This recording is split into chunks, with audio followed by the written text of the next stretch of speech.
Welcome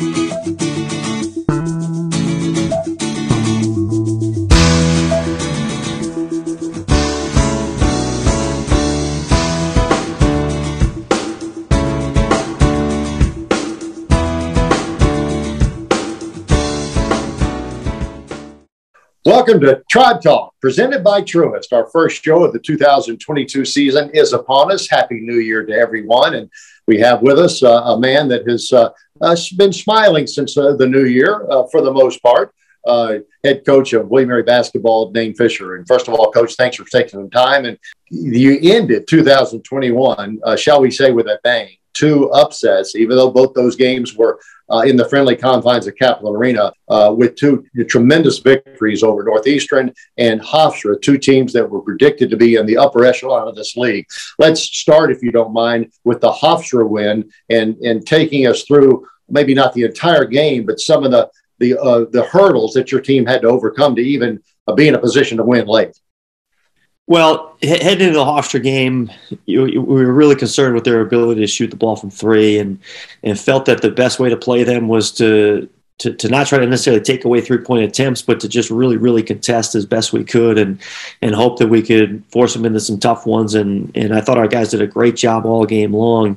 Coming down the stretch, it was a couple possession game, and we had the ball with the last 30 seconds left, and out of the timeout talked about, hey, let's get as good a shot as quickly as we can. Doesn't have to be a 3 because we were down by 3 at the time. Our guys did a great job of executing, getting to kind of our second look on the play. And then after we scored, went into some pressure defense and was able to force a turnover. And then Julian Lewis got the lay-in to put us up 1. Last 7.5 seconds or so was just us trying to hang on to get a stop and hope that the time ran out before they got another shot up. So fast forward a couple of days later, the Northeastern Huskies come into town. You're down a few players. Because of COVID. We'll talk about all that in a moment, but take us to the last, 35 seconds of that amazing victory. Well, the game against Northeastern, that ending was even a little more bizarre. We had the ball in sort of a similar situation. We were down 1, got ourselves a good look out of a timeout, and got Julian to the rim and just couldn't quite finish. So we had to foul. So we fouled with about 4.8 seconds left when we fouled. So Northeastern's at the foul line, shooting a 1-and-1 with a 1-point lead, and he made the first and missed the second. And we didn't have any timeouts left. So the play at that point was to get the ball up and race it as quickly as we can. Mikkel got the rebound, threw ahead to Connor, who threw ahead to Yuri, who raced it up, and then Yuri got fouled along the sideline. And he went to the foul line and made 2 free throws to tie the game with about a second left. And then Northeastern ends up throwing the ball away from underneath the basket. It doesn't get touched by anybody, so we get the ball for a baseline out-of-bounds play and run one of our better out-of-bounds plays to try to get the ball to Connor, which we did, and he got fouled going up for his shot. So ended up making 1 out of 3 with just about a second left in the game to give us a 1-point victory. Also culminated in a great comeback. I mean, not to be overlooked, your team was down by, I think, as many as 13 or 15 points against Northeastern, a very disciplined team, very well-coached team, and you were able to overcome that deficit. Yeah, that was a tremendous effort by our guys in the second half. We obviously came out of the locker room and had a couple of really poor possessions offensively and gave up some easy ones to Northeastern right out of the gates and really dug ourselves a hole. As we talked about after the game, I thought the biggest difference in the second half was the play of Yuri Covington. I thought he just completely changed the makeup of the game, changed the attitude of our team with the way he was defending. We pressured them a little bit more than we did in the first half and got some steals and that got our offense going a little bit. And then, we were able to just make one more play down the stretch to come away with the win. And obviously, that 2 of the bigger plays of the game at the end were Yuri making both of those free throws at the line down 2 with a second left. Wonderful pressure coming through. Both Julian Lewis and Yuri Covington really played well in those victories. And maybe an unsung hero, Mikkel Harvey, came off the bench, gave you some really good minutes both on both ends of the court. He did. He was really good for us, and it's great to have him out there just as the defensive presence that he is, and he continues to improve and become more of an offensive threat, which is really helping as well. And everybody that had an opportunity to step up for us in those two games did. I thought another guy that played just probably the best he's played all year, even though he didn't score it as well, was Brandon Carroll against Northeastern. Played 35 minutes and guarded Telfort for a lot of it, and it made him really work. And I was really pleased just with the overall team approach that our guys took into those two games. Hey, two games this weekend at Capital Arena, big ones on the schedule. Two good teams coming in with James Madison on Saturday and then Towson on Monday. A brief update on what the Tribe needs to do to be successful this weekend. Well, as you mentioned, two really good teams that had really good non-conference slates and records. Both of these teams have got a number of transfers and older guys that they've kind of brought in. This Towson in particular brought in this year. So we really talked about two things for us on both sides of the ball. One on the defensive side is trying to really improve our field goal percentage defense, which we were terrific with for Northeastern and Hofstra, and then on the offensive end, just taking care of the ball better. And we were better against Northeastern, but we're going to need to do a better job of that against Towson and James Madison this weekend. How is this particular team handling all things COVID? Yeah, our guys have done a good job with it. It was the first weekend. We obviously had a few guys. We had two guys miss the first game, and then four guys total missed our second game, the one against Northeastern. So we've had a few guys kind of go in and out of this, and we've really just tried to talk with our guys about just take it all in stride. And if we get shut down or games postponed, we just got to move on to whenever our next one is, and really just try to maintain perspective as we go through it and try to get better as a team. So our guys have been great with it so far. Hopefully it's nothing that really has a big hang up on our season, but it's clearly something that we're going to deal with here through the end of the year. Well, hopefully James Madison on Saturday at Capital Arena and Monday with Towson will both take place. Good luck in those games, and thanks for your time, Coach. Yeah, absolutely, Jay. I appreciate it. And Monday's game is on Martin Luther King Day, and that's something that this league was making a push to do, is to play on that game to celebrate that. So we're excited to be a part of that. We're opening the door to better financial services, better experiences, better partnerships, better technology, better communities, and a better future.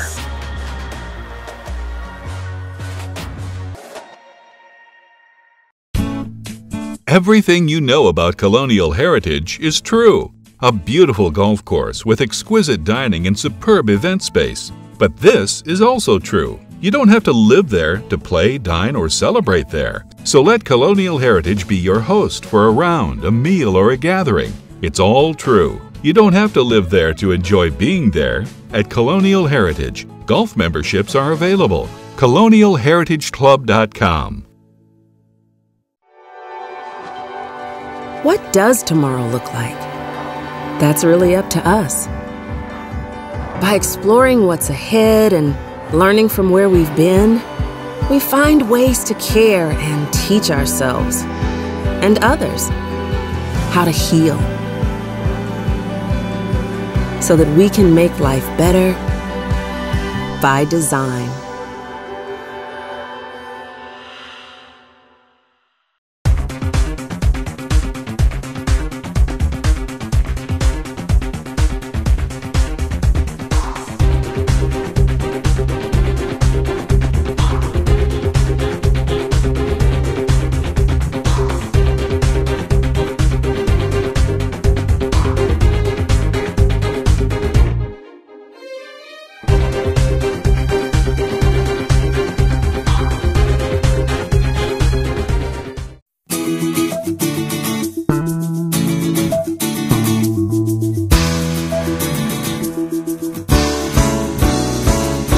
Welcome back to Tribe Talk, presented by Truist. With us, a very special guest. Delighted to introduce Devontae Dedmon graduated in 2019, played football for the Tribe.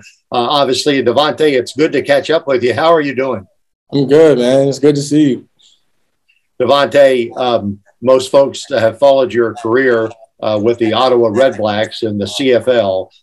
You have set records for kickoff returns. You made the All-Star team this year. You were the Special Teams Player of the Year. A great career thus far, as young as it is. Tell us that path that got you to the CFL. Man, it was a crazy path. I remember working out of my pro day thinking I was killing it, and then not getting any NFL offers. It was just like, kind of down about it. But then I got that call from the Ottawa Redblacks, that 613 area code, threw me off at first. I didn't answer the first call. And then they called me back. Winston October called me and was like, man, answer the phone. So from there, I got the opportunity to play with them. I went up for training camp and loved it. Been there ever since. It's been life-changing. Speaking of life-changing, tell us about the first touch in a professional football game. Yeah, my first touch, I remember talking to the guys, and I was like, all I need is an opportunity. And they kicked the ball to me, and I had the perfect blocking by my teammates, and I hit the hole as hard as I could, and I scored. Yeah, 100-yard kick return. Tell us about the secret of kickoff returning. You have to run with reckless abandon, don't you? For me, it's more of being patient. I'm already a fast guy, so once I let my blockers set up the blocks, I just hit the hole as fast as I can. But then you just got to really be patient because you don't want to hit the hole too fast, and then a guy fall off his block. So you got to have that trust on your teammates, and they'll make the blocks. So tell us how your years at William & Mary has prepared you to play professional football. The guys that I played with, they always push me to be the best player I can be, best player, best person I can be off the field. And, I'm forever grateful for the brothers I made here and my Tribe family. The last 2 years of my career, we weren't that good, but, Coach Laycock made sure that we were a unit of brothers and just a family. There are a lot of connections in the CFL. Winston October, I think, who coached at William & Mary, coached at Ottawa for a time. We were talking about your connections with the great Michael Clemens, who not only still holds records at William & Mary, but set all the records in the CFL. Tell us about those two men and how they have affected your life. Coach October has really changed me. I remember meeting him at 18. He was coming right out of BMI. I had to trust that he was going to lead me to be the best man I could be. And what 6 years later, 7 years later, this is me now. And I'm forever grateful for Coach October. And at my CFL speech, actually at the awards ceremony, I actually gave him a shout out because he really changed my life for the better. And I appreciate him to this day. Pinball, that's my guy. It's every time we play Toronto, I already know we're going to have a huge conversation about the Tribe and just everything that it's built. It's built everyone. And, I'm forever grateful for William & Mary and what it's done for me. Devontae, you won the Special Teams Player of the Year in the CFL.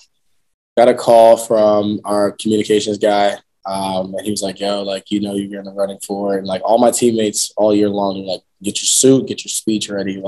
You've been balling, get your suit and your speech ready. So leading up to it, those last 2 weeks as we were done, I was running around all of Ottawa trying to find a suit, getting it tailored, all of that kind of stuff. So they ended up inviting me to the CFL Awards. I go out to Hamilton where the Grey Cup was. And, I get up on – I'm actually sitting down with my teammate. I actually brought him to the Grey Cup with me. I got one guest, so I brought him with me. And we're sitting there, and out of nowhere, they're the Special Teams Player of the Year, and it's showing all the highlights. And the guy I was going against, it's a great kicker. I think he made 91% of his kicks in the regular season from Calgary. They called my name, and I just broke out in a sweat immediately. I'm not even going to lie to you.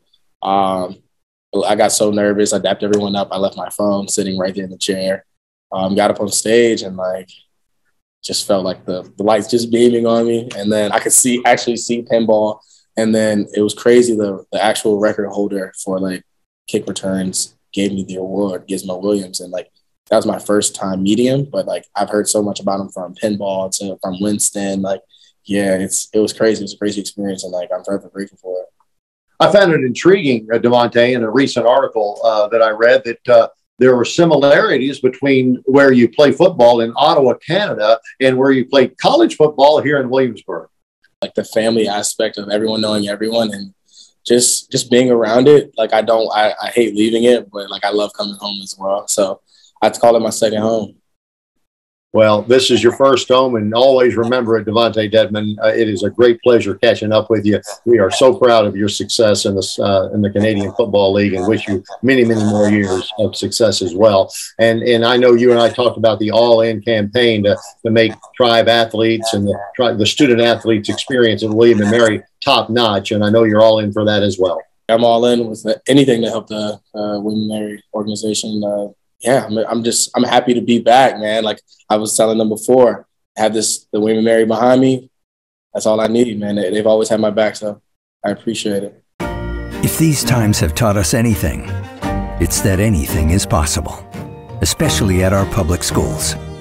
Overcoming great adversity, we salute our teachers and students who brought their A game every day. Whatever tomorrow brings, our commitment to public schools is stronger than ever. A win for education. The Virginia Lottery. $11 billion to Virginia's public schools since 1999. Fun fact, you know Mountain Dew and spicy chicken is the perfect combo? Does it look like I don't know that? Okay. Didn't mean to ruffle your feathers. You know, we both did the employee training, Gary. Okay, don't jump down my beak.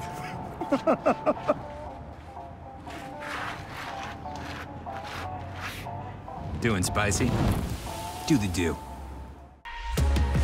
We're opening the door to better financial services, better experiences, better partnerships, better technology,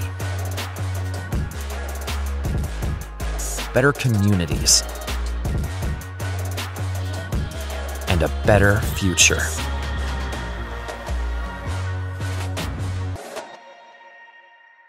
We are Growth for Virginia, a grassroots campaign bringing together students, parents, employers, and educators. We believe talent is what sets Virginia apart. We believe in providing all Virginians affordable pathways from learning to earning. We believe innovation and investment in our standout higher education system can make Virginia America's talent leader. Together, we're asking our leaders to make transformational investments in our future and a stronger Virginia.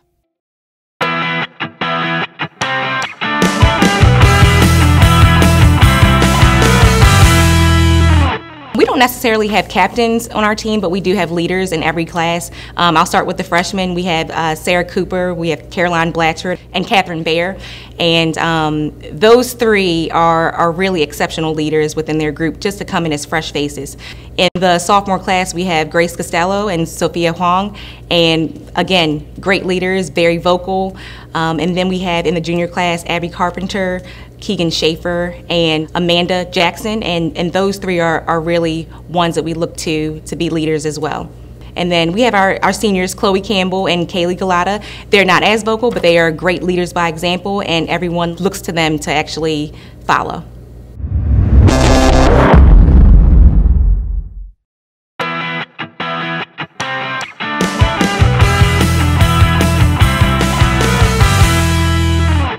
Yeah, in terms of outlook and overall goal setting, it's NCAA championships. That's what we have circled. That's where we're going. Our intention is to go back to NCAA championships as a team, get there and do the gymnastics that we can do exceptionally well, get some guys into finals, and see how that all plays out on the day. But that's our outlook. That's the goal. I think we have a good chance. It's been a process and will continue to be a process. We're a young team. We graduated 8 out of 17 on the team, so a lot of turnover.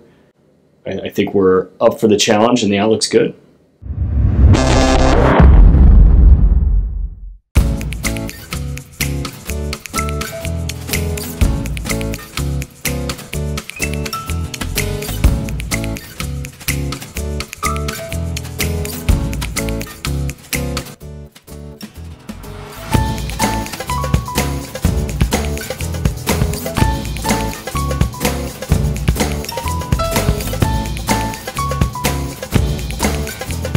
See you around the neighborhood.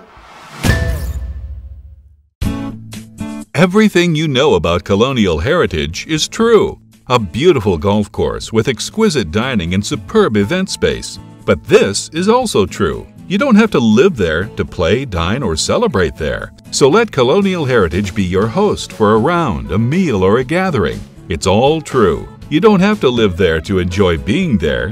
At Colonial Heritage, golf memberships are available. ColonialHeritageClub.com. We're opening the door to better financial services, better experiences, better partnerships, better technology, better communities, and a better future.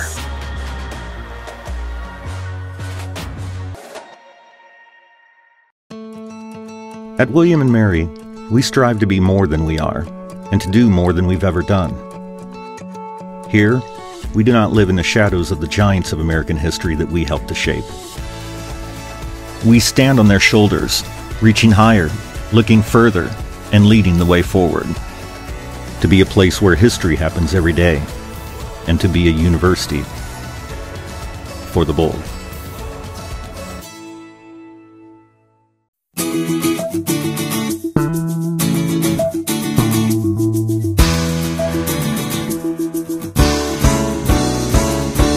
Welcome back to Tribe Talk, presented by Truist. With us is a very special guest, an important guest as we move towards what is going to be a wonderful weekend, the all-in weekend over President's Day. Barb Ramsey, one of the chairs for the Lord Botetourt auction. Barb, first of all, welcome. I know it's a busy time for you. You've got a lot of things to cover. But first of all, can you tell us also who's helping you out as chair of the Lord Botetourt?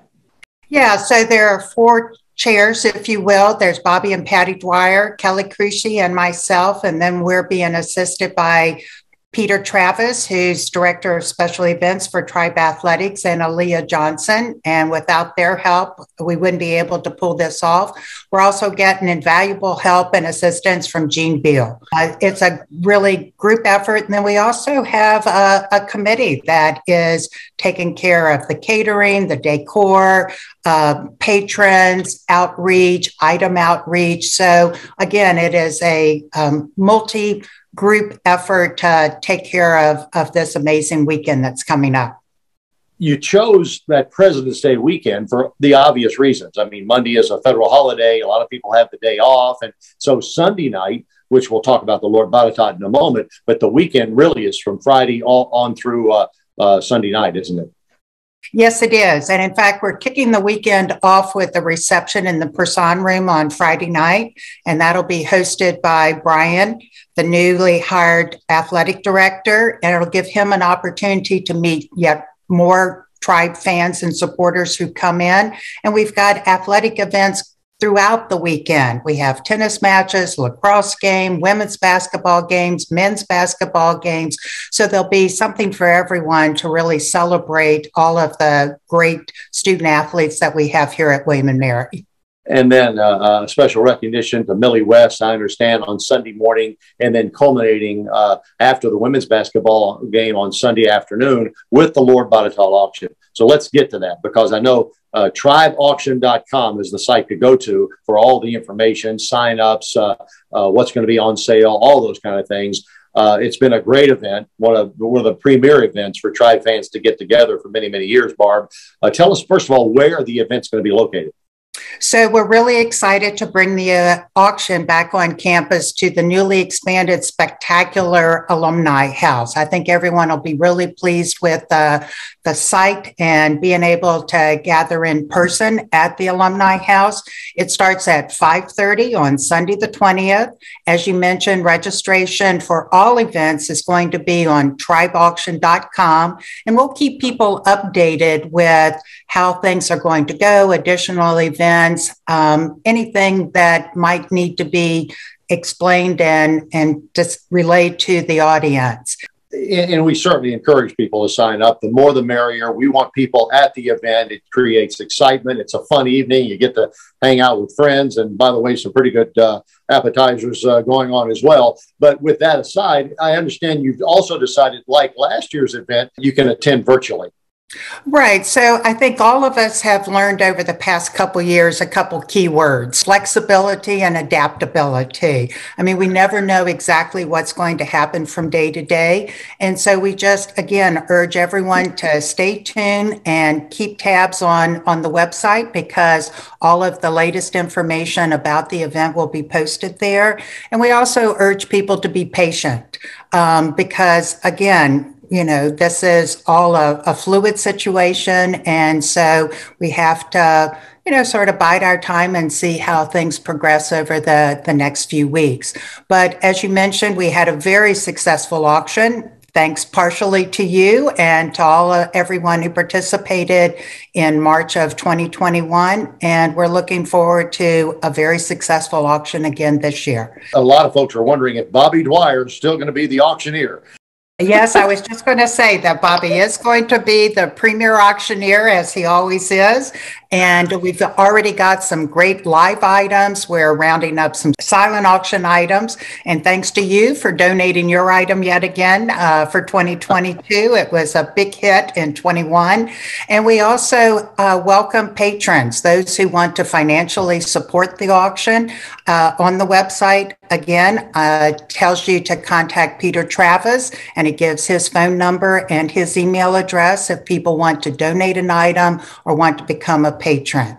And shortly, we'll also have a link to our Noble Cause Challenge, which will be to raise funds for a Lord Botetourt auction designation in the Sports Performance Center. So we've got a lot of opportunities for people to participate and support Tribe Athletics. Barb, final question, and the All In campaign is upon us. It's President's Day weekend. My simple question to you is, why is it so important, the Lord Botetourt auction and the All In campaign weekend, to William and Mary?